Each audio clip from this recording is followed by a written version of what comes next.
Today on the Lone Wolf McQuade Sports Podcast, my co-host Love Hooks and I welcome on a guest who's a good friend of mine. She's a nurse, was my former manager at JG Melon in Greenwich Village. She's a very strong advocate for mental health and sobriety. Today we talk about the recent Supreme Court ruling that protects LGBTQ workers in the United States.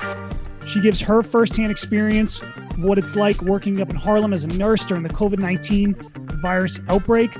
We talk sexism, sex in general, fingers in the booty, milk in the prostate, all that good juicy stuff. She wants to open up her own store selling sex toys. Please welcome Kristina Milo.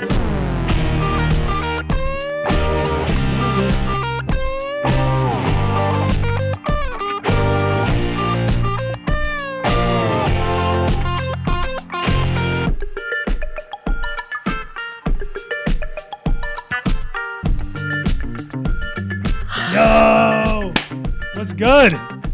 What's good? Hi, Kristina.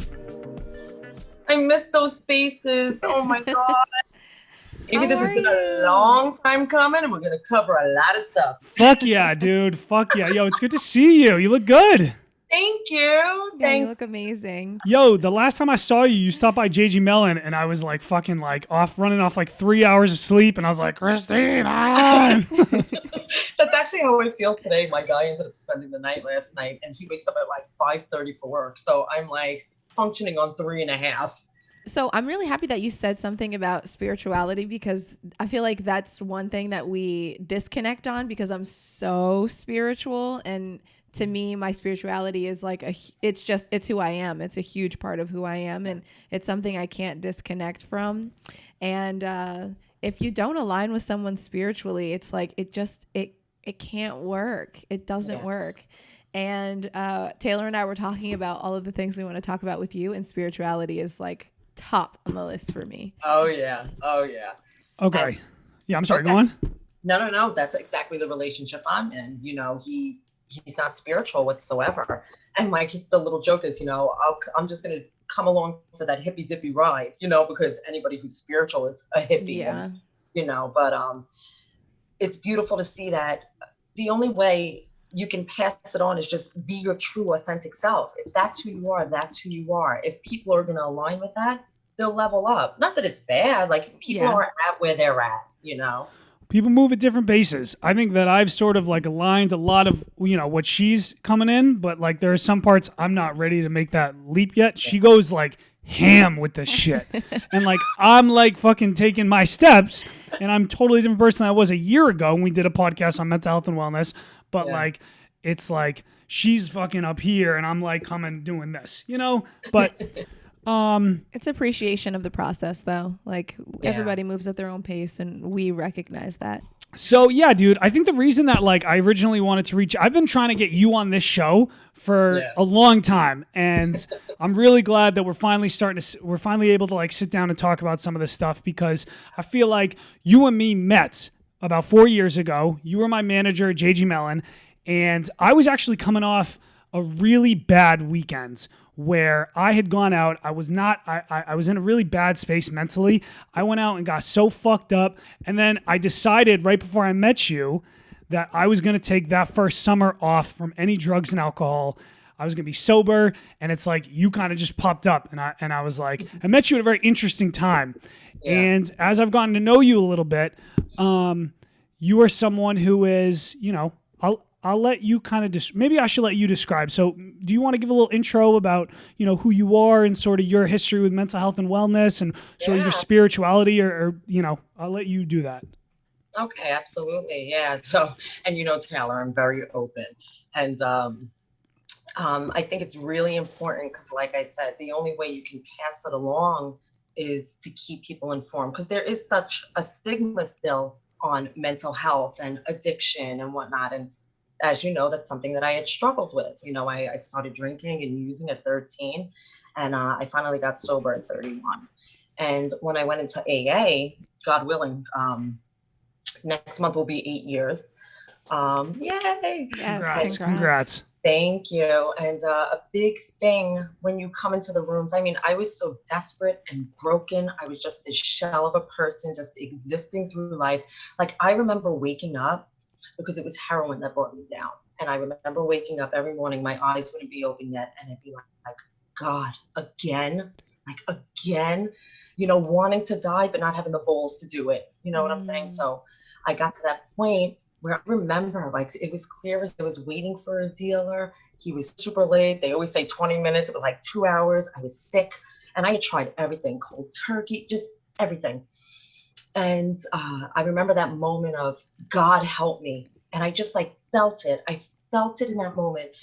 But I need to backlog on that because I wanted nothing to do with God.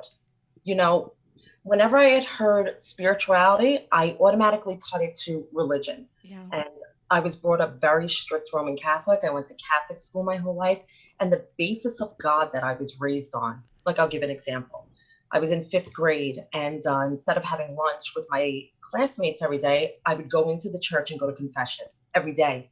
Like, it was like, I felt like I was this horrible person, that I was always being judged, always going to go to hell, just a bad person.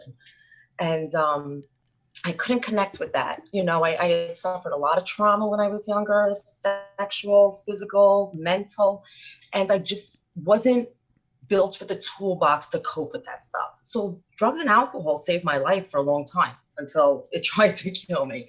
But then I found this way. And when I walked into the rooms of AA, they emphasized, what you need for recovery is a spiritual awakening. And when I tell you, I struggled with that because I wanted nothing to do with that. So it really has changed over time. At first, I just had to believe that my sponsor believed enough for both of us. And she was a Christian woman. And she's like, yeah, my God's got you. And I had to believe that.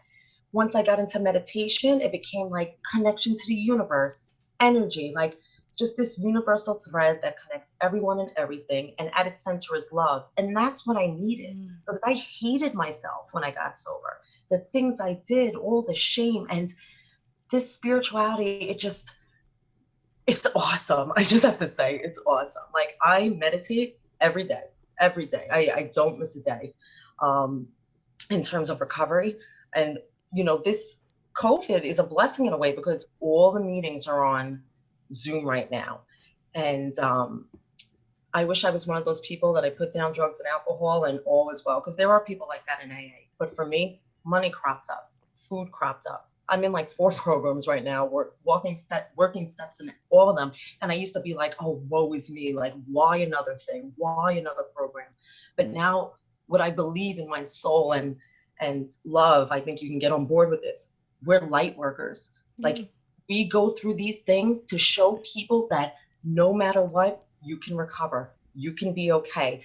Like, it's easy to be an asshole in this world. It's harder to be kind. It's harder to have empathy. And Taylor's been there with me. Like, I lost the love of my life a little over 2 years ago. He died of an overdose. And looking back now at text messages and whatnot, was it intentional? Was it not? And that's something he struggled with, mental health. Last night, my sister texted me that my great aunt died, and she's the only one in my family that ever recovered. It runs deep in my family. Everybody's an addict or an alcoholic. And I was devastated and I was crying because it brought me back. This was the one woman that when we had to commit my mother for a year, my mother was bipolar. We always knew there was something wrong with her, but we didn't have the words. We didn't have the education for it. So when she had a psychotic break, now we're schizoaffective, she was so far gone, we had to put her away for a year. My father didn't visit her once. It was like, there's that stigma, man. Like, I used to go up every day, I remember. And we need to talk about these things because it's a chemical imbalance. It's like a diabetic needing insulin. When she was on her meds, she was great. She was great. But so many people turn a blind eye to it and turn their back on these people because they don't know how to deal with it. So it's our job, once again, as light workers, to educate people. Yeah. It's so important. So important. Yeah. So do you have anything you want to say to that? Well, I think one of my main questions is I am consistently thinking about what type of healer I am. And as a nurse, I want to know how your healing, spiritual healing, plays effect in your nursing career. Yeah. So, like I said, sometimes it's harder to be kind. And I work in Harlem in an emergency department. So the area is high in mental illness, high in addiction and alcoholism. And we have, when the people come in and they're emotionally disturbed, we call them code yellows. I've been kicked, I've been spit on, I've been all of the above. And I look at the nurses around me, and it really makes me sad because I see things that I wish I didn't see sometimes. I see them pull the curtain and give it back to the patient. And for me, the spirituality that I follow, I can stop and see this as a sick person, not as a bad person. You know, I can have empathy and compassion. And people, they say that to me all the time. How could you be so nice to these people? But it's been time and time again. I get chills when I think about it, where, and you don't expect it, that the person says, thank you so much for treating me like a human. Like nobody ever does this for me. And that's what people need sometimes, a little understanding, a little kindness, a little energy healing. Like when we have codes and people go into cardiac arrest and they die, and, you know, I try to put my hands on them and send them good energy and their families. And, you know, I try to be a better person a day at a time, and I try to treat everyone with love, because I believe that's what will change the world. Like, hate isn't working for us, guys. I mean, look what's going on right now. It's not. Love is going to be the change. And my guy thinks, he's like, oh, you know, I'm like, your way hasn't worked, because he has very strong views as well, you know. So yeah, love is the way. I believe that in my heart. So what you said earlier about how, like, you know, when you first got sober and you started to feel all this negative shit, I can totally like relate with that. That's like tough for me because I've done this since this year, like 2020, I've done 2 separate 30-day sobers, 30-day sober periods. I just did one, like I ended a few days ago. And it's tough because like when you stop drinking, you start feeling all the shitty guilt and those feelings that creep up into your head, and it's hard to deal with that shit. I have, like, you know, I'm someone who is you know, with drugs and alcohol, I don't think that it's affecting my life where if I have one sip of beer, I'm going to go on a tangent where I'm chugging tons of, you know, 13, 14 beers or anything like that. But it's something for me that's like a slow, drawn out thing where if I drink one night and have a few, it's like the next thing you know, I every day for the next 2 weeks, I've had a beer and I'm in this foggy phase, and I work is difficult and people are looking at me weird. So that's how it sort of affected my life. You talked extensively on, like, it's important to educate others and continue to spread the knowledge. I want to know, through your process and when you went to AA, how did you actually acquire the spirituality, and why do you feel like it's so important to spread this knowledge? Yeah. Okay. So you go to a 12-step program. It'd be kind of crazy not to work the steps, and they're in order for a reason. And the point of the steps is that once you go through them, you have your spiritual awakening.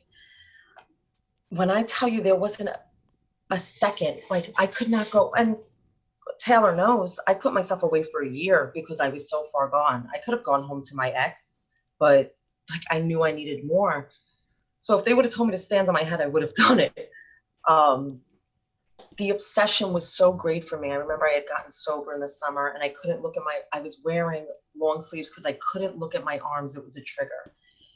So when it was that drastic, and, you know, I went back to school in sobriety, and now I'm a nurse.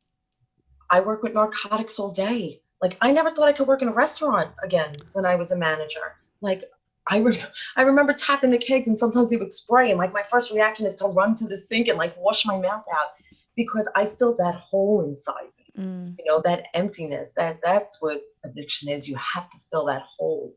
And that's what spirituality gives you. And it allows you to get out of yourself, because it's such a selfish disease. It's all about me, you know, what I'm doing or what you think of me. And the way to stay sober is God and service. And I mean, that's what these programs teach you. They teach you how to just be a better person a day at a time, but it really was through the steps for me. So you found that like, you helping others is a way for you to help yourself get through some of these things. Oh yeah. That's like the basis of it. That's how you stay sober. You give it away. Like you can't, believe me, there's sometimes, if you looked at my schedule right now, good Lord, and there's sometimes I don't want to show up, but I do it anyway. It's doing things you don't want to do, because I know if that doesn't happen, I know where I'm going to go back. This is me for life. Like I accept the fact that I'm just different from other people, and that's okay. And especially with the mental health thing, I'm ADHD. I'm on an antidepressant for it because I can't take anything like Ritalin or Adderall. I go to therapy, I was in trauma therapy for years, and I had therapy yesterday. So it really is just a work in progress, I think it's also not just, problem with substance abuse, but any sort of like mental anxiety, depression, and things like that. If you experience those things, it feels like you're healing yourself when you help heal others. Yes. And that's sort of like, that's kind of a underlying theme with this podcast is like, I feel like you're talking about stigma. There aren't too many like that I see in the public, big dudes who are big football fans who are out there talking about mental health and wellness and things like that. And I remember like the first time I saw Kevin Love, who's this very famous NBA basketball player, he did this huge thing on his anxiety as we look at this guy, he's an NBA champion. He's an all-star. He's this big 6'8", good looking dude. And he struggles, he was shaking on the way to games and things like that. And even when he's winning, even when he's losing. So I think that like me reaching out to people like you, me reaching out to Love, Mark, Sally, some of the people we've done these on and cover some of these topics, hopefully you could let other people know that it's okay to talk about some of these things. Because like reminded me, a couple of days ago, there's a guy that I work with, big bodybuilder, big muscles. He's from Yemen, which, the culture, it's very hush hush. And we were in trauma the other day together, and out of nowhere, he starts talking to me because I'm like I said, I'm very open about it. And he started crying, and I'm like, and he told me about his mother. She had the psychotic break, all this, whatever, how he took care of her, how she's on her meds now. And he's like, I come home now and she wants to hug me. Like my mom is back. Because people forget when people are like that, it's not them. It's generational. Yeah. So me just talking about it at work allowed him to feel safe enough to open up and talk about it. And I'm talking like this dude, like you're saying, Yeah. So it's a blessing. It really is. Well, there's a lot of things that are generational. I was talking to my mom yesterday, who's 60 now. She grew up in North Attleboro, Massachusetts. Mm-hmm. And she, there's so much going on in the world right now with the George Floyd murder and all the protests. And we were just talking about how, like, we have to educate ourselves. She was like, look, my parents were born in the 1920s and they grew up. There were no black people in my town. I didn't run into black people until I was, in late high school and early college and things like that. And, her experience was she had a totally different upbringing with me, and her parents had this like old school kind of ways and things like that. And it's like, it's okay to break those stigmas down and to educate people. So, do you have any questions you want to ask, or how are you feeling so far? Good. I really am. And Love, I just had an afterthought on what you were talking about. You said, about the spirituality, because you meditate, I assume, right? Yeah, I meditate. So it really is about that connection to something bigger than you. Mm-hmm. Just knowing that no matter what, you're okay and you're loved. Because you look at things, I've experienced things in meditation where when I say it's normal people, they look at me like I'm crazy. Like I've transcended. I felt love in every pore of my being, every cell in my body. And I think when you understand that you're connected to something so much bigger. Yeah. Because, sometimes you could be in a room full of people and feel completely alone. But with spirituality, you're never alone. Never alone. Yeah, that's so funny. Yesterday, I went on a hike with a friend, and we just sat down at one point at this peak, and we just talked about how profound the world is and how like every being around us is within us. Like, and that's something that's really helped me over the last few weeks, recognizing that like everything that I touch, everything that I see is made of the universe and I am made of the universe. And that continues to strengthen this idea in me that like, I am a work of art. And I think that sometimes we can get really down on ourselves. Like for me, my meditation practice has been really strong over quarantine. So as you said, like this is a blessing for me because I was able to really strengthen some of these habits. But my meditation practice has been so strong, especially because I recognize that like, just because I don't sit down for 15 minutes at a time and meditate that way, that's not the only way to meditate. Yeah. Like I meditate by doing mantras and chants, affirmations. For me, it's like taking a walk and sitting outside and looking at the sun and, or not directly, obviously, but looking at the sky.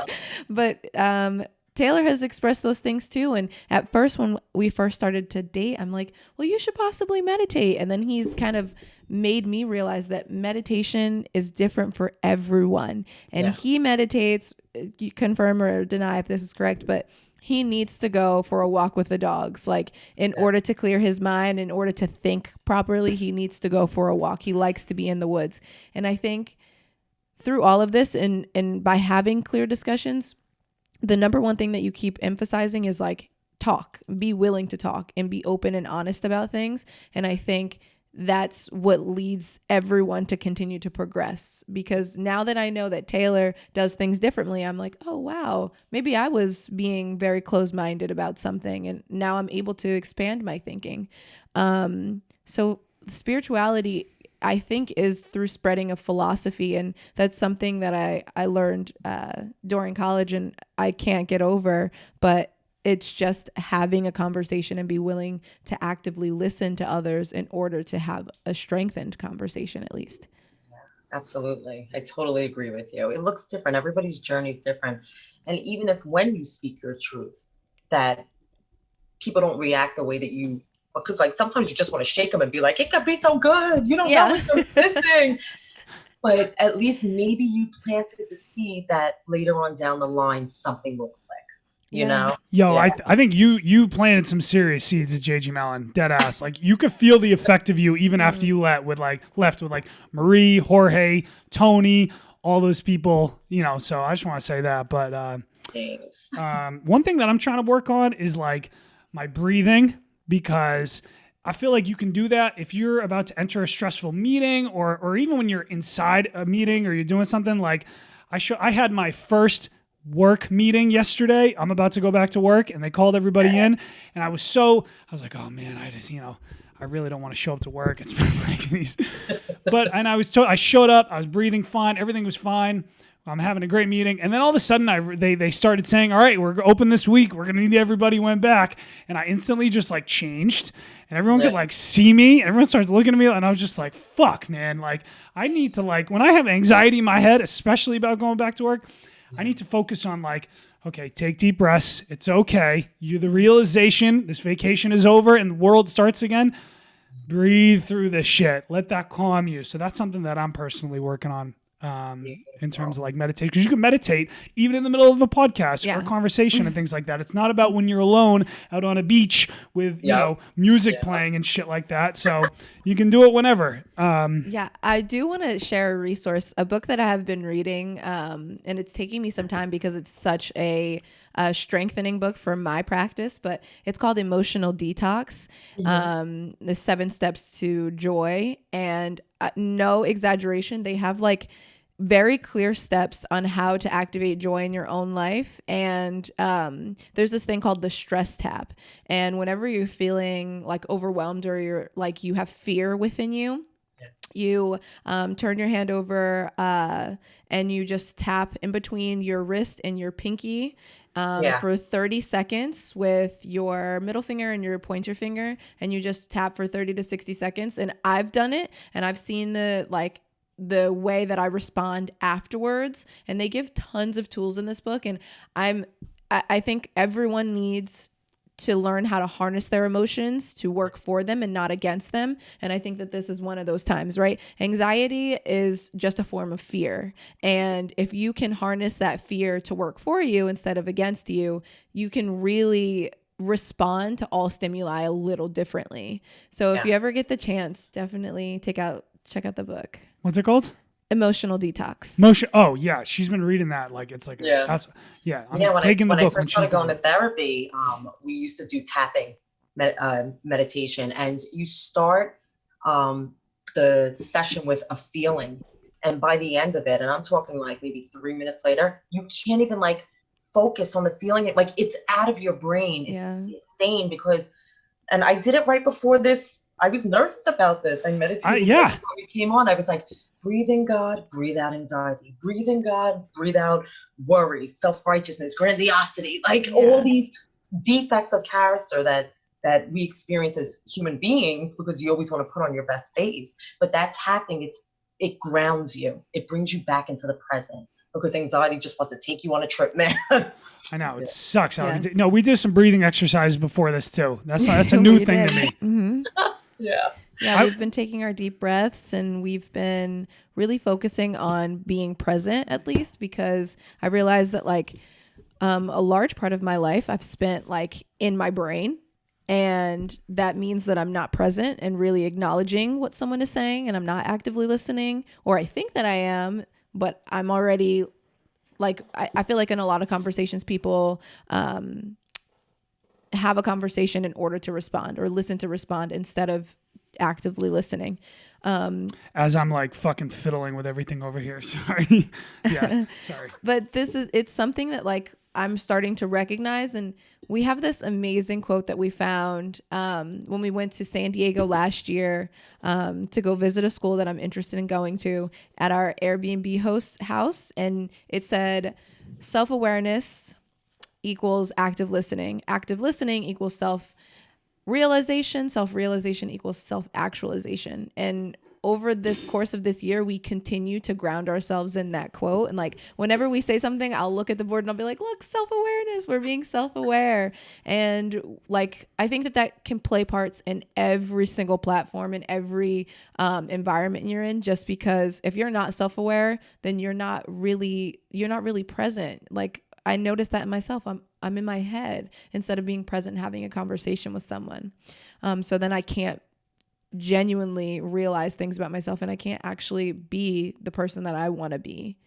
So well said. Yeah. So that quote has definitely changed my life. I gotta write that down. Yeah, we'll send it to you. Yeah, please. Maybe we could ask Kristina about some of the stuff that's going on with quarantine. So I also want to reach out to you because you're a nurse through quarantine. And so what has that experience been like for you personally? Okay, so talk about challenging your mental health. That was, and I'm so grateful that I have the outlets I have, because I work with people that are still struggling so much. We can't unsee what we saw. Like I said, I work at Harlem Hospital in the ED. We were the front line. You know, you hear like Elmhurst Hospital and this, that. We were just as bad. Like that picture you saw with the trailer with the bodies, that was our hospital. And so when it started, nobody knew what it was. You didn't know if you caught it, were you going to die? Because at first they said, you know, it was only older people susceptible. But then we started seeing 30-year-olds, no past medical history, being intubated. And it was crazy. It was just crazy. The hospital really dropped the ball. There was no PPE. I remember one day the doctors were covered. They had their respirators and whatnot. We had no N95s. We had no gowns. I remember one day I had 13 patients. This was at the height, man. We were so understaffed. This is before the travelers came. And when the travelers got there, the worst was over. So there were 13 patients, and the doctor said to me, you're supposed to change PPE in and out of every room. There were no ICU beds. These people would be in the ED for days at a time, not allowed to leave the room, eating, going to the bathroom in there. And the doctor said to me, you know, you have to put on a gown. And I remember just having tears come to my eyes saying, they won't give me one. Like, what do you want me to do? And I would see these people crashing. Like when you say intubated, now you need a team to do that. You need the anesthesiologist, you need doctors, you need nurses, and I remember one shift, they were just dropping like flies. They were doing 5 intubations at the same time, some of them in the hallways because we didn't have rooms. It was just, I had never seen anything like it before in my life. And there's a PA that worked there for 30 years, and he said, he had been through the crack epidemic, he had been through the HIV. He said this, like, it's messed with him. It got a little better. They brought in PPE, and how long into everything did they bring in the PPE? How long had it been at that time? Oh God, weeks. Yeah, it was bad. And I remember we would go to our shift, and just like, it was one foot in front of the other. And at the end of our shifts, like, we would just cry. There was most times you're just holding someone's hand, because there's no hope. They sound like they're drowning. That's what they're doing. They're drowning in their own lungs. And all you could do was just be present as they passed on to wherever you believe they go next. And you would come in the next day, and 8 of your coworkers would call out, but you couldn't be mad because you understood. It was so heavy. And the blessing in that too was I had to work because there were thoughts, suicidal thoughts would creep in. Like, it's crazy how it messed with you. Your brain couldn't process what was going on. And that really, like, pushed me to work my program even harder, to meditate even more. Like, I needed that. And for a week, they brought in, which I'm so grateful for too, the Helping Healers Heal. And anybody could come in and speak of their experience with a psychologist and some doctors, and the rage that came up. I was hysterical. And I didn't think it was going to hit me like that. And I'm like, you failed us. Like, we were thrown under the bus, like, and I worked with COVID. I had 6 of my own days off, and I ended up only calling out 2 days. And it was very difficult for me to even get tested. And I wanted to get tested. I wasn't, because we were short-staffed. I get it. Somebody had to be in the hospital. You knew everybody was going to get it. Like, you had to work sick. But sorry, I lost my train of thought. I wanted to know for, like, my partner. He's 47. He has severe asthma. Like, he has daughters at home. Like, I was by myself for months. I wouldn't let him near me. And it was just a very difficult time, but nobody knew what was going on. It was, yeah, the after effects, and even of COVID itself. Like, I still have GI problems to this day. There's some days the fatigue will hit me so hard. And this isn't just my experience. This is people I work with who also have gone through this. One of my friends, she's still, when I say a rash, she showed me a picture of her ass, like, her skin is coming off. Oh, wow. And it's still like that. So there's so much we still don't know about this. So, fear could take you to another place. But like I said, it's just staying present, not projecting, not going to the scary place. But yeah, it's definitely so much better now. I have to say, so much better. And even though the travelers had come at a time where it really was letting up, if we didn't get that physical release, like, it helped us psychologically, because now they talk about the second wave. Like, it's going to come. You look at trends of the flu, influenza, Spanish flu, like, spring is the appetizer, fall is the main course, So it's really important that people continue social distancing, wearing the mask. I don't want to hear you complain about wearing a mask for 45 minutes. I wear it 12 and a half hours. Like, suck it up. It's not about you. It's about how you could hurt somebody else. And no, it's not political. No, it's not a conspiracy. Like, this shit's real. It's real, And that's my rant. No, I mean, thank you for informing us.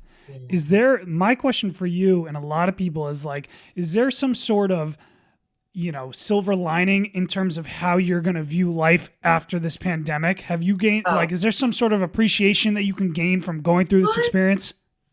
Life is so precious, so precious. There were times, and you forget now, that the families were not allowed in. They could not see their loved ones pass on. At the very end, they were bringing in, like, iPads, and people were unresponsive, but the family would still talk to them through iPads. And once again, it just reinforces, at the end of it, all there is love. That's it. That's it. You appreciate every moment. You appreciate every encounter with every person. you realize you try to see the best. And you were talking about this before, love, like even the difficult things, like it's all our teachers. This thing, and I feel that on a spiritual level, opened people's eyes. Yeah. Quarantine forced you, no more distractions, restaurants and movies and this and that. Like you are present. You are with the person. You like, it makes you appreciate what you had and you realize what's really important. So yeah, like spirituality played into it so much, so much. It's beautiful. That's the silver lining. Yeah. Yo, I'm with your mindset, and that's how I'm trying to come from this thing, and like look at this as like, you know, learn some lessons. Unfortunately, I have a feeling that a ton of people are not going to think like that. Like when I went back to work, my job over here in Jersey has been open for a few days, outdoor dining. And I'm like, so how are the customers? Is every, you know, and they're like, they're still just as shitty. They're still just as rude. They're still breaking all the same rules. It's like they didn't miss a beat. Life is paused and it's just like play.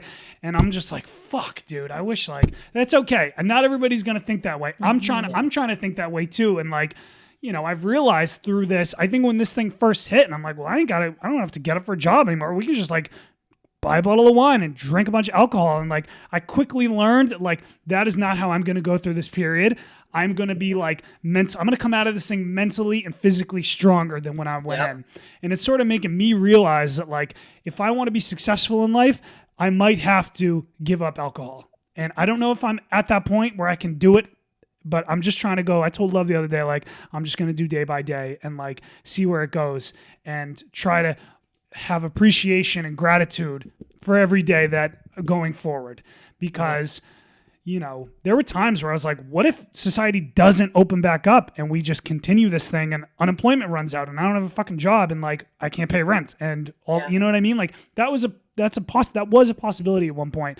So I'm with you on that mindset. I hope people can start to think like that. But what about you? Yeah, I feel very much the same way. I feel like, that's why I said my practice is really strengthened in this time. I think, I really appreciated how much I got to slow down. And I think that often in this lifetime, we feel the need to rush, and we feel, especially living in the tri-state area, it's like, where are you going? I need to be somewhere else. And this has to be done. And I know that, and I know that it's always led to a sense of, anxiety and it's triggered me in ways that has not been healthy. But when this initially happened, I really wanted to quit my job. Like the week of, I was like, I don't think I can do this for the rest of the year. I might have to quit. It's just too much on me mentally. And that's why I say for me, it's been a blessing, because then I realized that I can do it. I just needed a break. I needed time for myself, because as an educator, much like nurses, I'm giving so much of myself. And if I'm not putting that energy back into me and like taking some of those practices that I give to other people and using them for myself, which I wasn't, then I'm often really stressed and really like just angry about having to deal with all of the things that I don't want to. So this has helped me in so many ways. And I can't say, from my perspective, I mean, we did have COVID at one point, and we also but the thing is, like, it's shaped our experiences differently, because from our perspective, I'm like, oh, we were fine. Like, everything is good. And to hear you speak about like how mortifying it actually was, this is why we need to have conversations, because for me, as a person who does not trust the government, and I want to ask how you think the government, New York, New Jersey, are handling this.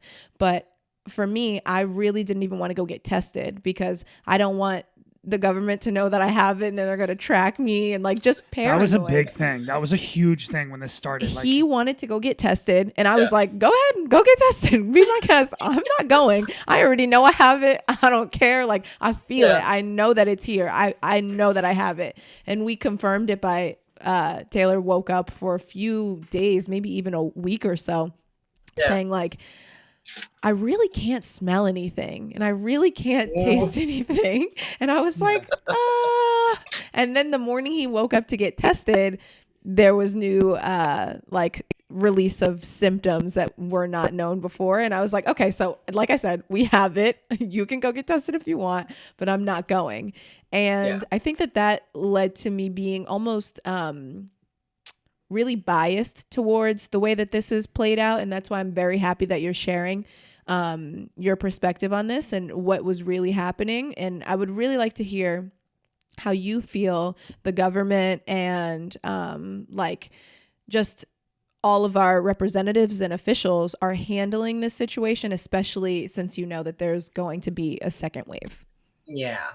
And I'm a big conspiracy theorist as well. Keep that in mind. Dude, number one right here. When the vaccine's coming out, I'm not getting it. Like, yeah. No. I'm like thinking of plant me with a microchip. No friggin' way. Yeah. I mean, and the great thing with it is one thing you can do to help if you want is donate plasma, because that really helps people. Okay. The actual testing. Can you write that down? Yeah, I also did the antibody testing. The government, I feel like, really dropped the ball. They really did. I mean, let's start at the top with the president when he said that nurses were exaggerating when we said we need these ventilators, we need these, like, we just could not believe the things that were coming out of people's mouths. Cuomo, I have to say, though, he really fought for us. Like, that man stepped up. I didn't know too much about him, but he handled that shit like a boss. Like, and even to this day, he always responds because Trump wants to pick a fight with him, and he always responds with graceful passive aggressiveness. Like, he won't lower himself to his level, which is beautiful to watch. But the government, I feel like, really dropped the ball. I mean, even until today, we can talk about things like such as hazard pay, right? So I work for a city hospital, and we haven't seen a dime.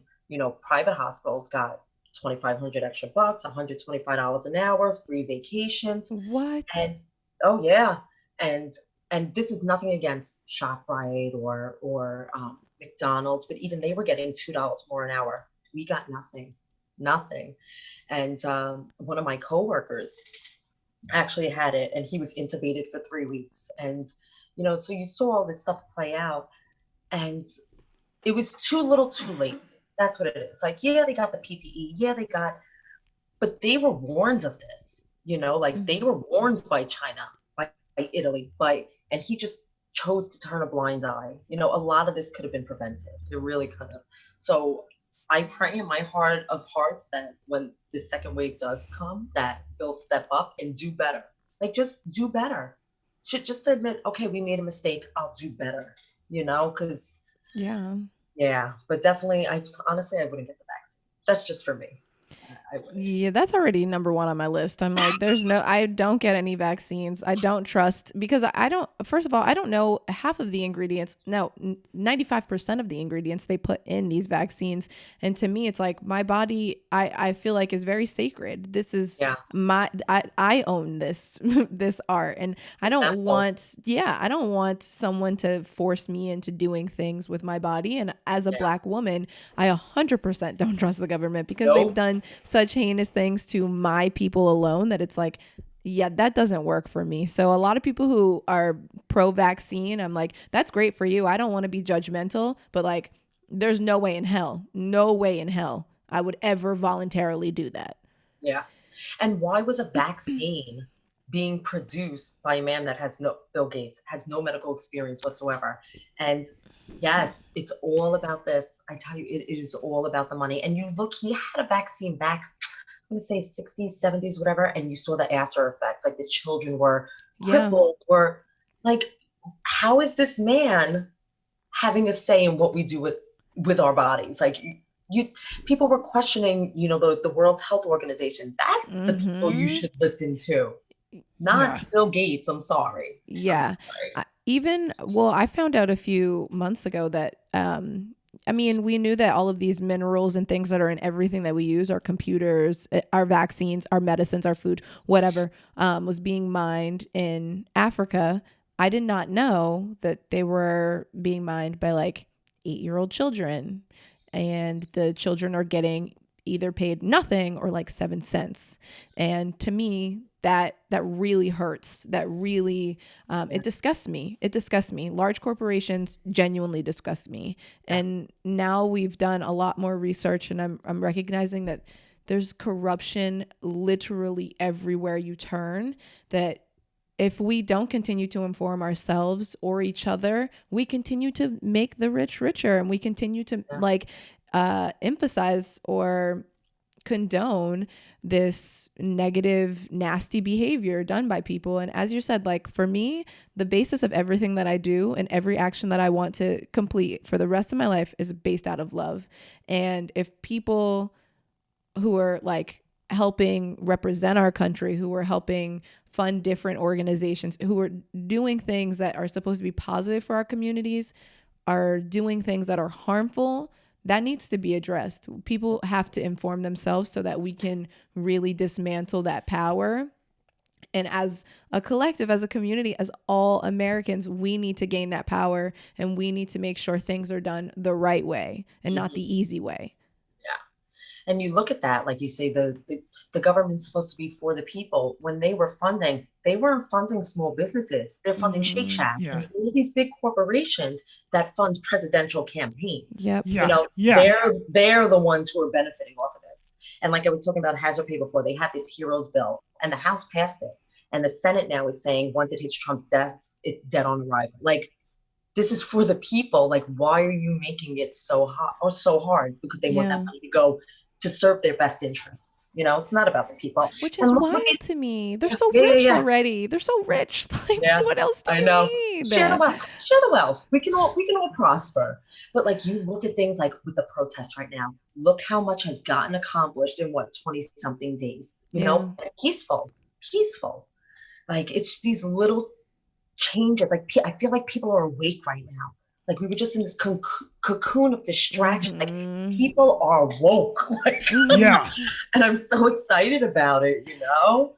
And people need to stay woke, though. That's the thing. They really need to not fall back into that cycle. And I pray for that every day. Educating people. Like, we have to educate people, because like, before I was in this relationship, and even for a significant part of this relationship, I, kind of had a lot of blinders on, and it's taken a lot for me to sort of like start realizing, and it's taken a lot of dialogue to get through my thick fucking skull. It really has. And I think you said that you think that people are awakening. I want to have faith in humanity, and I want to have faith in all people, but I don't think it's a genuine awakening. I think it's something because it's convenient right now. And I know that convenience will offer results for a lot of people, but I want long lasting, genuine results. And I want people who are genuinely able to wake up. Like, despite, I mean, this is definitely going to push a lot of people. I do agree. But even when we were talking about Black Lives Matter in our last podcast, a lot of people, I feel like, are falsely or like imitating that sense of like support, and it's not genuine. And I do have an issue with that. And I want people to express how they truly feel. And I want people to be authentic in their expression. And I don't want to see you post a black box, and then like not support in other ways. Like, social media is great for sharing information, but like, that can't be the only thing that you're willing to do. And you can't take everything you see on the news in general, especially on social media, as like the truth for everything. And I think in our world, we watched 13th, and Taylor told me I need to stop referencing this one documentary, but it was so profound to me, because I realized how much strength I knew this for a while, but how much strength the media really plays in our society. And it's like, I think a lot of people might not know that. And I think even if they do, it's like, yeah, it's okay though. Like, they'll just kind of brush it to the side and be like, well, they said it on the news. And I have an issue with that. And I want everyone to do their research right now. I want everyone to come together, but I want genuine unity. Yeah. So where I work, it's primarily with people of color, right? Mm-hmm. And Taylor will tell you, I'm not afraid ever to say the uncomfortable. People will be like, I'm not racist. I'm not blah, blah, blah. Listen, I tell everybody I work with, I grew up with the most racist father. This was years and years and years of things beat into my head, all these stereotypes, all these biases, which I was talking about with my guy last night, because he'll be like, oh, they're all lazy. All the like this really horrible shit. And I said, listen, I'm trying to see it through your eyes. And I give him factual information about housing and schools not being funded and public health. And my thing is to say, yes, that stuff is in my head, but I make the conscious choice today not to run with that.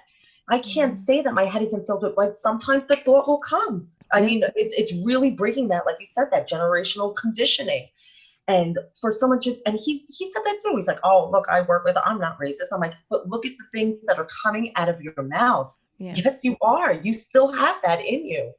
And that's really what needs to happen right now. People need to be uncomfortable. I love 2020. Let me tell you, like, that I swear to God, it's like one thing after another. Like, I would never say, I understand what you're going through, because I don't. I could not possibly fathom what a lifetime of oppression could do. But like, I have like a little bit of, oh, I'm a woman, male patriarchy and la la la. But to be a Black woman, I could never imagine. Like, I heard this beautiful thing. Oprah said, where we go from here. It was a 2-night special. She brought in reverends and producers and the mayor of Georgia. And she said, the way to explain privilege is if there's a stream, right? And the white man is swimming with the current. The person of color is swimming against the current. Yes, they're both working hard, but the person of color has to work just that much harder. You know, it's not equal. I pray someday it would be. Will we see it in our generation? I think we'll see some changes. I pray for the best. I really do. But people need to really start talking about the issue and being honest. And like you said, genuine. I'm sorry. Yeah. We talk a lot about this stuff. I think it starts with like acceptance and acknowledgement that like there is white privilege, and it's about moving forward. And like, you know, I have learned so much in this relationship, but I can't undo my past thinking. You know what I mean? I can only move forward. And it's like, okay, yes, white people do have an advantage in this world. Acknowledge that. Try to educate yourself. Try to educate others, and have empathy. That's a big thing with this is empathy. Think about it from another person's. You're a white woman. You're an African-American woman. Think about it from other people's perspectives. Exactly. Yeah. And, you know, I think I said this earlier, but like, you know, my mother was raised with racist parents as well. Not racist. Yeah. I shouldn't say that, but she was raised. I didn't say racist. No. Racist. My grandmother's not racist. Nanny. She's fucking the shit. But you know, we had this. My mother's parents were born in the 1920s, so they were a few years older than me when Jim Crow was going on and things like that. Yeah. And my grandfather ran a semi-professional football team, with the majority of the players were Black. So he and the family did interact with a lot of African Americans growing up, and I think that through hearing stories, my grandfather was, you know, he was very kind to African Americans. They'd come, the players would stay over their house. I've met some of the former players in their elder years, and they say great things about him. But I do think that there was this, those are our football players. We treat them a certain way. Mm-hmm. Random African Americans on the street we don't treat the same. Yeah. So there is that sort of like difference, and this is part of our culture, this part of our tribe. Those people might be treated differently. We might have some racist thoughts to them. But, and my mother, like you were, my mother was raised, you know, never having run into many African Americans until she was older. In high school, she grew up in Massachusetts, and, you know, she had to, the same as you, sort of educate herself and think through a lot of those things. And that's really important. And, you know, because it's shaped how I can have a relationship with an African American woman at a young age, where that would have been probably totally different experience for her, and maybe you as well. I actually, when you said that you can't like unlearn the things from your past, you can only move forward. I think that that's what we need to do right now. I think we need to unlearn a lot of things from our past. I don't know if I said I can't, but okay. Okay, my apologies.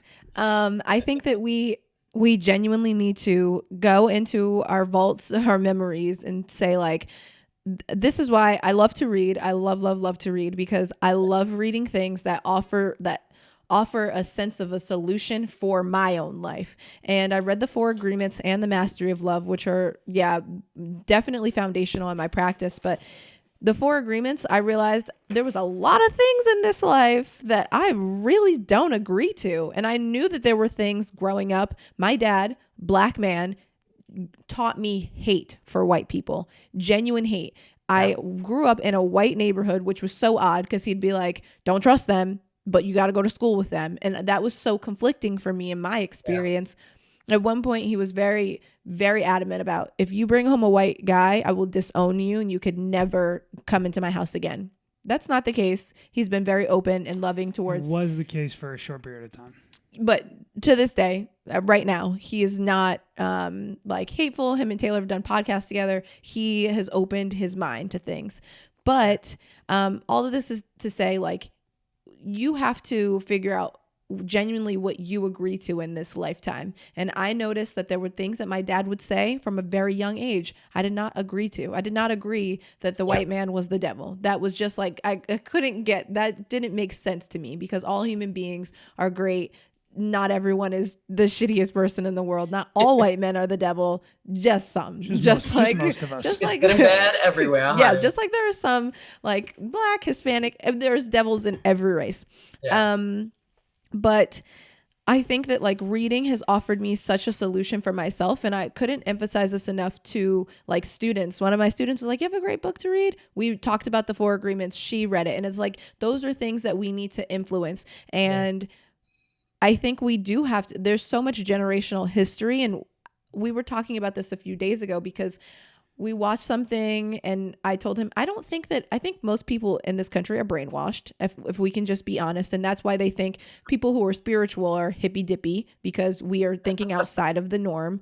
But we are genuinely brainwashed because not only do you have the influence of your father, your mother, and your siblings, and your family, but you also have the influence of teachers. And maybe sometimes teachers are saying things that might affect you, might make you think a little differently, right? And then you also have the influence of the media and TV shows and all of these underlying that might not seem racist. They all, like, a lot of these things have racist cues. The news, never thought the news was racist until recently. And I'm like, oh, wow. Never thought TV shows that I watched as a kid were racist, but why is there always only one Black character? Like, these are things that we have to really talk about. And it's very interesting how we don't acknowledge our ancestors enough. We need to acknowledge their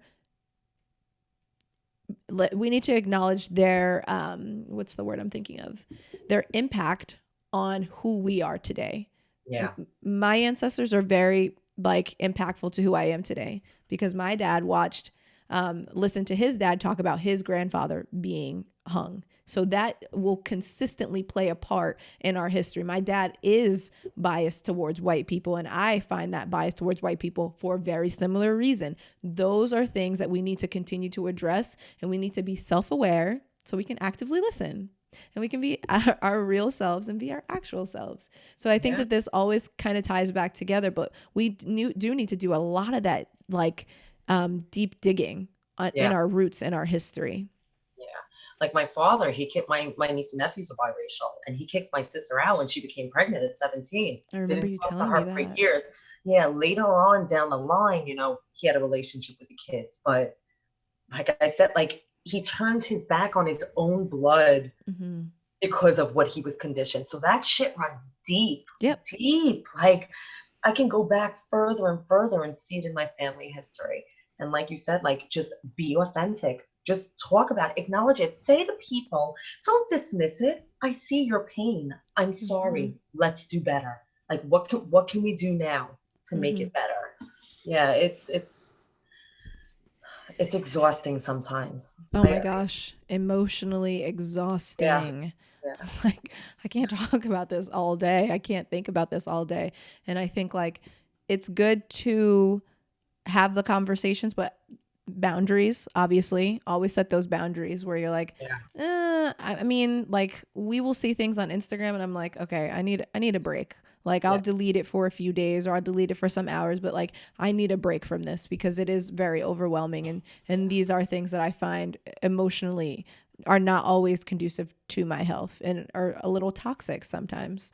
Oh yeah, I don't watch the news. It's not Yeah, good neither for my do soul. I. Like I didn't even know the whole George Floyd thing until like days later, where it like popped up on Yes. Instagram. I swear to God. And when I couldn't watch that whole video, but I was like, this is why I don't watch the news. Like Yep. it just blew my mind that a man can do that while knowing he's being videotaped. Like that, it just Kristina, I don't there's know if no you know words. this. The two were coworkers at a nightclub together. Yeah, yeah, Yeah, it's fucking wild. They don't even yeah. talk about that a lot, but That's Straight same up here though. murder. I And we're didn't. still only at second degree, like straight up Yeah, murder. yeah, wild. I didn't know these things either until I'm not even exaggerating. I still didn't go on Instagram. Taylor's like, "Oh, this thing happened to George Floyd." I'm like, not to be insensitive, but I'm very like straight to the point about this. But this is nothing new. Like you're talking about one Yeah, person saying that they couldn't breathe. I'm like, that happened like 4 years ago, and that yeah, happens all the time. We just don't see it. So I'm like, okay, what's different about this time? So I kind of just like brushed it off. I obviously absorb those emotions a lot sometimes. So I have still not watched the entire video. I haven't watched yeah, any part of the video actually. Like yeah. I I just, only see the still pictures. yeah, Yeah, I haven't watched any of it. That's because, and we were watching the Dave Chappelle special a few nights ago, but he said that he didn't watch it for some time too because all he can do is picture himself as that person. yeah, And I think like as a Black person, it's very easy for you to like interchange yourself with that person and you just feel this rage and this anger. And that's not something that I'm okay with feeling right now. I'm trying to go through this emotional detox and recognize that like the rage that does exist, I want to fully embrace it and process it, but I don't want to be angry. I want to find solutions from my anger, but I don't want to yeah, be angry. yeah. You have to protect your energy. And I remember I was watching this thing one time and it was focused on a black man and he's like, it's just always in your head that I have to walk a certain distance apart from someone. I have to like always make myself, appear non-threatening. And to go Mm-mm. through life like that 24/7, that it's changes you. yes, it changes you. I think that's something So, that we don't understand. no, We can't not understand at that. all. Not And at not all. just you. I think that's what we keep going back to. Not just you, but that changes the way you teach your children. That changes Exactly. their Yeah. children. And it's like we have to realize that this is generational. We need to talk about our ancestors. We need to address like that was wrong. It's not that, yeah, it's people are men of the time. That's just like we're noticing that. We all are people of the time. But I think we need to address that like, yeah, George Washington was wrong for owning slaves, no matter if it was of the time or not. We need to address that Yes. like all of these historical figures that we taught were conquerors and great men, they were wrong in a lot of the things that they did because they hurt other people. And I Yes. think that doesn't matter. It doesn't matter if it's 500 years ago, 500, doesn't matter the time period. We need to continue to address, no, these things were wrong. And that's why we're moving forward. Like, Yeah. and we even talked about that when we talked about, like gay rights and transgender rights, and Taylor said that's something that's really important to you. So we'd like to kind of get your view on what's happening now with how did you feel knowing that President Trump had taken out a portion of that bill instead, that transgenders can be discriminated against? uh, it's infuriating. And this is the stuff that we were talking about with the election.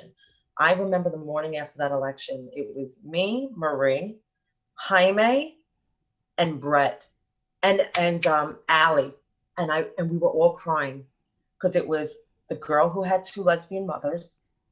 It was me, the bisexual woman. It was Marie, the lesbian. It was Jaime, the gay man. It was Brett, the gay man. People of color, and we were just looking around like, this is going to change everybody's life. Like it was like the most oppressed people in one room at once. Mm. And when I heard yesterday that they passed a law that now you can't fire against homosexuality, like there was finally like that light that came back in. Because especially when we worked in the West Village, like I get that we're from New York, like we're because there's some places where it's not okay to speak up to be homosexual. The places in the Midwest or Alabama, all these like backwards states, I'm sorry. I think we're definitely taking a step back. I mean, these things that we fought so hard for. I mean, so many things being repealed, defunding of Planned Parenthood, like that alone. You want to practice safe sex. You want to educate. You want to stop teenage pregnancy. You want to yada, yada, yada. People forget that Planned Parenthood is also for women with endometriosis who need birth control, for HPV testing, for, because I work with a very large community of HIV positive people as well.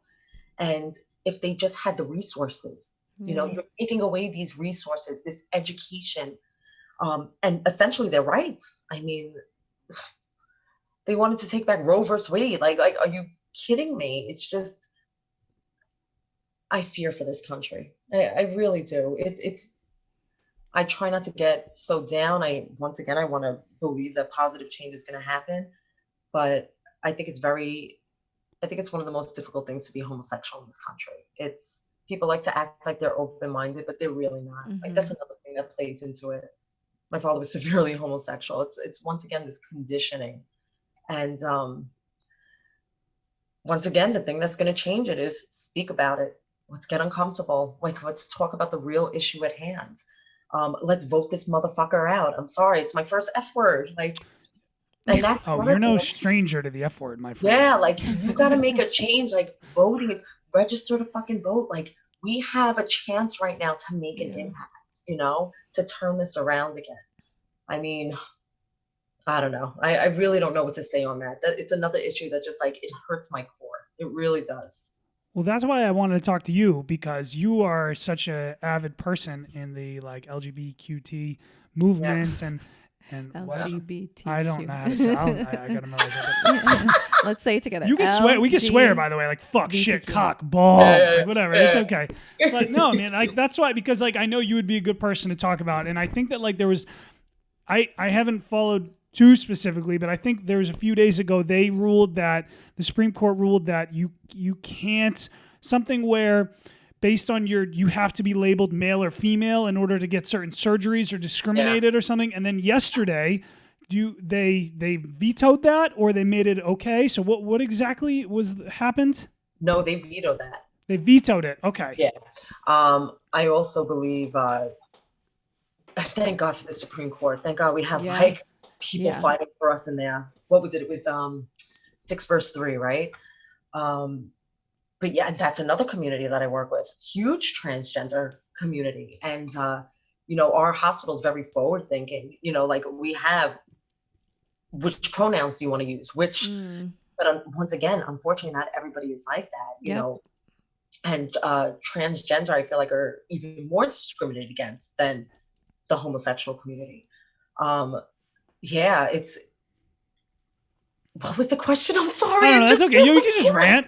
No, that's okay. And I don't even know what I asked you. Oh, I just wanted to know about I'm seeing everybody people, in that community are celebrating the last 24 hours. And I sort of looked into it a little bit. So I think. Yeah, because 26 states had the right to fire you if you were a homosexual.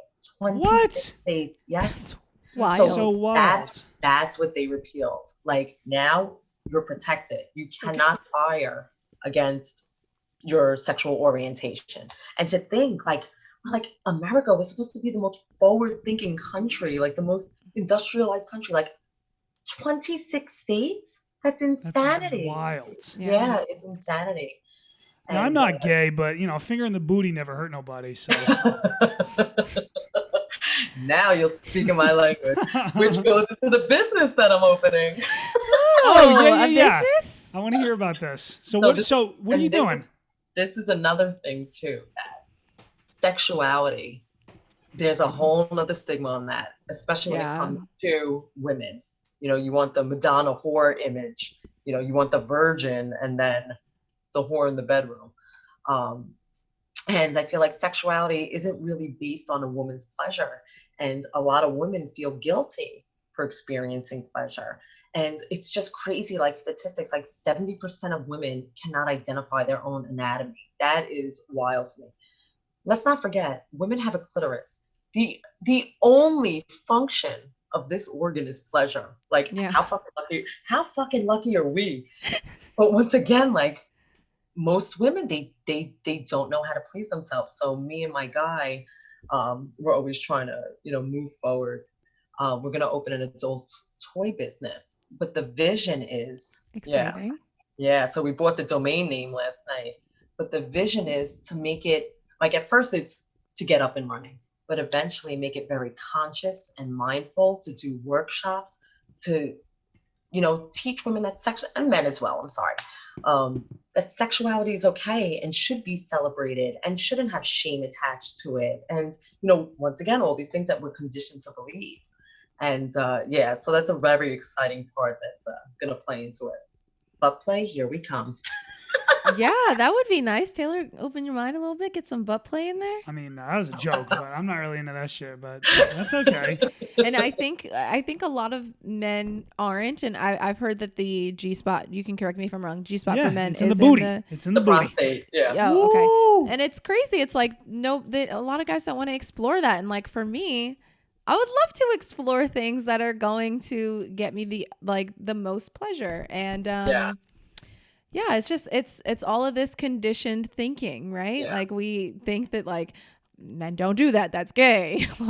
All of these negative thoughts when it comes to that stuff. And it's like, no, you can explore and not be homosexual. You can explore and just have fun. And believe me, most men are interested, but they're afraid to say it because it's gay. So when I got back on the horse, I have to say that's my specialty. It's called milking the prostate. I mean, the man can be flaccid and come buckets. It's wild. And it's like the closest I feel that a man can experience like a woman's orgasm. It's visceral. I've seen, and that's another thing, Mike. It doesn't have to be gay. You're denying yourself so much pleasure for fear of what? Things that were drilled into your head. Be a man. You always have to be angry. You can't be vulnerable, And then even like things like Tantra, which me and my man have explored, just the breathing together. Like, it's like an orgasm can take you to another dimension. So it's like all these things that I feel like we need to talk about as well. Like, you guys deserve it. Yeah. Deserve pleasure. Yeah. Yeah. That's all. That's new to me. I haven't taken that step, but that's okay.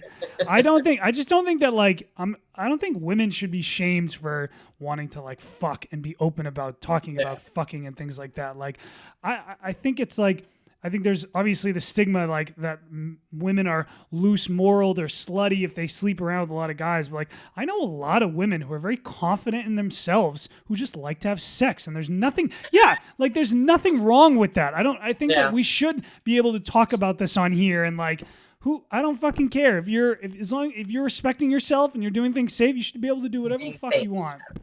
Yeah, exactly. Yeah. Yeah, I agree. I think it's kind of messed up, but I mean, women have been doing such a strong job of this over the last few years, especially where they have been trying to like own the terms that have degraded us for so long, like slut and whore and all. Yeah, and it's like, I think the number one thing is like, recognize that these are ideals that were made years ago, right? Like, people who are saying if you have sex with more than one person, like, that was from years ago. We can open our minds and transcend our thinkings a little bit. And that's what we see when we talk about the gay rights movement. Like, these are things that were forbidden years ago. Let's make progress from that. We don't need to be in that stuck place. That would suck. Like, we want to get away from that. Yeah, it wasn't only until I got sober that I was really able to own my bisexuality. I mean, I remember being 13 and being as attracted to women as I was to men. But the strict Catholicism, like, you're going to burn in hell, homosexuality is bad. And a lot of people have that drilled into their heads. And, what you're talking about is also bringing spirituality into that part. Like, you don't have to be this set way to be spiritual. Yeah. You could bring it into everything. You can say fuck, cock, all this shit. You can bang a bunch of dudes and still be spiritual. Mm-hmm. Like, it doesn't have to be so black and white. Yeah. Yo, you should, like, if you do start this company, is it so you're going to sell the stuff?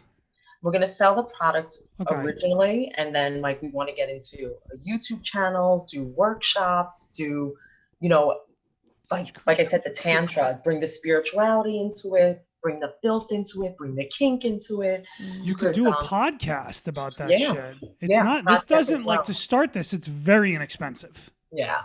It just takes determination. So yeah, like it's on my list, the podcast. Like, yeah. Fuck yeah. I'm really excited about this next chapter. And it just goes to show, like, it's never too late to start something new. To explore your wants and needs. And I think it's really what we were talking about, fear. Fear holds people back from so many things, Like, just do it. You fail, you learn from it. But you're never going to know unless you try, you know? That was a huge part with me for this podcast is I realized that like once the hardest part was when I start reaching out to all these people because the fear of like, they're going to say no, they're going to laugh. It's like, yo, two things are going to happen. They're going to respond or they're not going to respond. You know what I mean? Like that's the worst thing that's going to happen. And I think that like, yo, you're in your 30s. I'm in my late 20s. She's in her early 20s. You could start this at any age. Her parents in her late 40s or my parents in their 60s could start something like this today and have a successful 10, 20-year career with it. And if you work hard enough, you can find ways to make money off this shit. So I think you're never too old for this shit. I do have a question for you. I guess like stemming from like everything that you're currently doing, all of these programs, working extensively, starting a new journey with opening a company. How important is planning to you, especially through like struggling with addiction and conquering addiction? How important was planning then, and how did that kind of transform over the years? Yeah, exactly. Like there was no structure when I was using whatsoever. Like when I went to a halfway house for a year, I had to learn how to have 3 meals a day, how to wake up and make my bed, how to, be punctual, like learn how to be an adult essentially. And like you said, I have so much going on. It's crazy sometimes. And for someone in recovery, that could also be a distraction. So I have to make sure, and even with my partner, I tell him, listen, sometimes I just need a day. I need a day for me, for self-care, to recharge. Because, and love, especially as an empath, you take on everybody's feelings. Mm-hmm. So it's like all this energy. Sometimes I go in the house, I draw the shades, I can't be bothered because I need to recharge. And like I said, addictively. So I have calendars, everything's scheduled. I have to schedule because I'm in school too as well. I'm going. You're going to school? I'm in. Yeah, wow. Like after I get off with you, I have to do schoolwork. Oh, so you do it all. What are you going to school for? I want to go all the way. I want to end up being an NP. Yeah. And hopefully open my own practice one day. Yeah. What is that? Yo, you guys can link nurse up. Nurse practitioner. Okay. Yeah. So my days have to be very structured. Very structured, And especially like I'm in that deading program now. So I picked up a lot of overtime. So it just has to be blocks. And like it's doable. But like you guys were talking about, you have to work at it. I can't sit back and think everything's going to come to me. Like I have to work for it. But without planning, oh please, I'd be a mess, girl. Forget it. Yeah. I guess I never really thought about that. That's such a difficulty in my life too. Structure. And like with like drinking a lot, it just goes out the fucking window. Yeah. When you're drinking, you're hungover and you're in that sort of mindset. I'll just sit around the house and I have no motivation, and it's so hard to get shit done and be effective. And that's what I talked about earlier is like, I don't know if I'm going to be able to make this podcast happen and make this hopefully career for myself happen if I'm drinking alcohol. Mm-hmm. And it's a night and day difference when I'm sober and I'm doing this, or when there's alcohol in my life and I'm doing this. It's like 5 times as difficult to get through this shit. And that's what we say in AA. It's not how much you drink, because some people just binge on the weekends, or some people just drink some wine in their house. It's how does it make you feel? What is it? What are the consequences in your life? Because a lot of people think like to be an alcoholic, you got to be the bum on the bench. No, it's not like that. In our textbook, in the big book, it has all the different stories. So hopefully people can identify with it. But it's, how does it affect your life? Yeah. Like we had this girl, Sally Meehan, on, who she doesn't drink anymore, but she wasn't an alcoholic. She just decided to give it up. You don't have to be an alcoholic to not drink. No, at all. It's the hard drinker that when faced with certain consequences can leave it, can put it down. Yeah, absolutely. Yeah, man, I appreciate you coming on, and I'm super happy for you and proud that you're going back to school and everything like that. You look like you sound well, you look good. Yeah. You know, this is awesome doing this. This is going to be a really fucking great podcast. And I do have one more question. When it comes to COVID right now, I know things are opening up and people are becoming a little loosey goosey, and I don't know. I am not wearing a mask when I walk the dogs and when I go for hikes in the woods. Would you suggest like moving forward wearing a mask and doing things like that? Is it worth it? Honestly, if you're in the woods, I would say carry one on you just in case. Because what it really is when you're in that 6-foot space. You know what? If you're out in nature in the middle of East Bumblefuck, like, you're fine. You can do without it. It's really just being mindful of the people around you, you know, because especially that you guys were positive. You know, you can pass it on to someone else who might not recover. You know, so but like if you're on the street or in like a park where there's a lot of foot traffic, I would say wear the mask. Okay. And then another question, as a science teacher, I know that, you know, once you come in contact with the vaccine, your body will build up these antibodies that are automatically able to attack and kind of destroy the virus.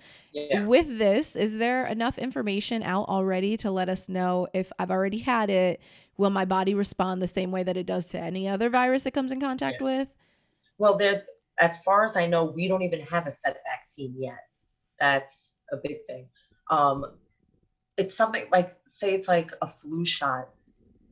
You get a flu shot, but you could still get a flu because there's different strains. That's why they're saying, like, when you have the immunity right now, we don't even know if that's long-term immunity because the virus mutates. Like in the beginning, it was a respiratory thing. Now it's vascular. People are coming in with pulmonary embolisms, kids. It looks like Kawasaki disease, but it's all blood clots. So it's like, we don't even have a set vaccine, and we still don't know about it. Like I ask the doctors that I work with all the time, and they still say, I have no. You know, it's scary. That's why we just really need to protect ourselves until we know. It's good to know, because I definitely am one of those people who I'm like, I'm not around anyone. I don't need to wear a mask. So you've definitely informed me a little bit. No. All right, dude. All right, guys. Yo, thank you again. Yeah, I'm going to log off because I really do have schoolwork to do. No shit, bro. I'll let you know when this comes out in the next 2 days. All right, cool. Love you guys. Thanks Love for you everything. too. Thank you. All right, talk soon, baby. Bye.